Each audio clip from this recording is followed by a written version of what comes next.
Here's how to set up a budget adaptive 4-switch interface for use with iOS devices. This interface requires switch control, which is only available on devices running iOS 7 or higher. Since these interfaces use USB, you'll need an Apple Lightning to USB adapter, formerly known as the Camera Connectivity Kit. If you have an older Apple product, you can use the 30-pin dock connector to USB adapter included in the original Camera Connectivity Kit. Attach the adapter first, and then plug in the interface. Attach as many buttons as you plan on using. For this demonstration, I will set up 3. Choose the Settings icon. Under those settings, choose General, then Accessibility.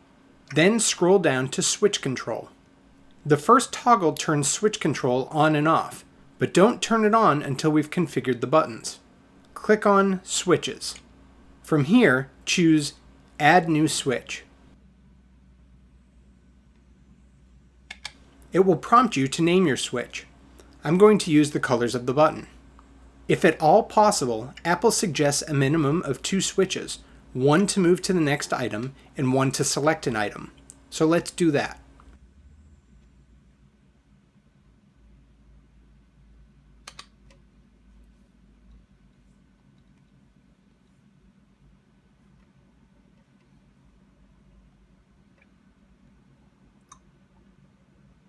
I'm going to add a third button and also make that select an item.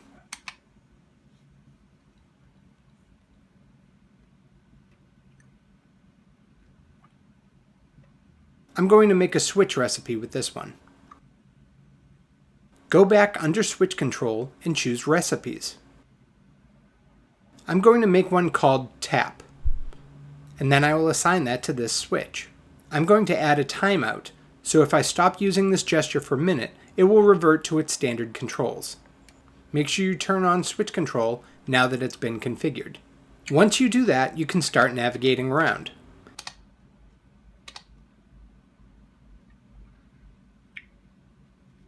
Here I show you how to interface with a Nest thermostat to cool down the house.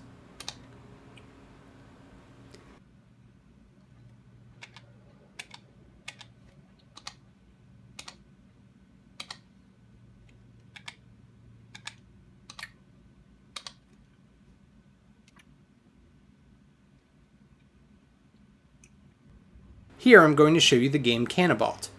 It's a game that with the standard button configuration is unplayable.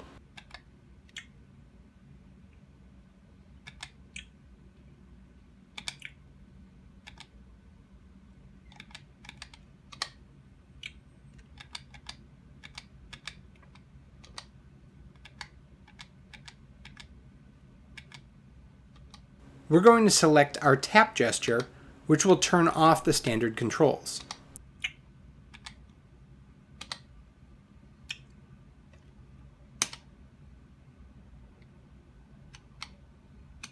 Now you can see that it's perfectly playable. After not playing for a minute, it will revert to the standard layout. Here are some notes on iOS use. First, if you do not already have a suitable USB adapter, I highly suggest the new USB 3 adapter for the iPad Pro. While the data transfer rates are not backwards compatible, this adapter gives you the option to be able to charge your device while still using your adapter.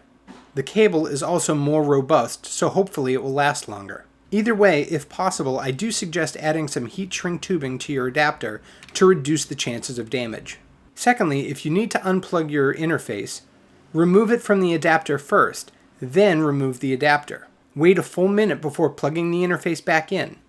Plugging it back in too quickly or removing the adapter first could cause your iOS device to restart.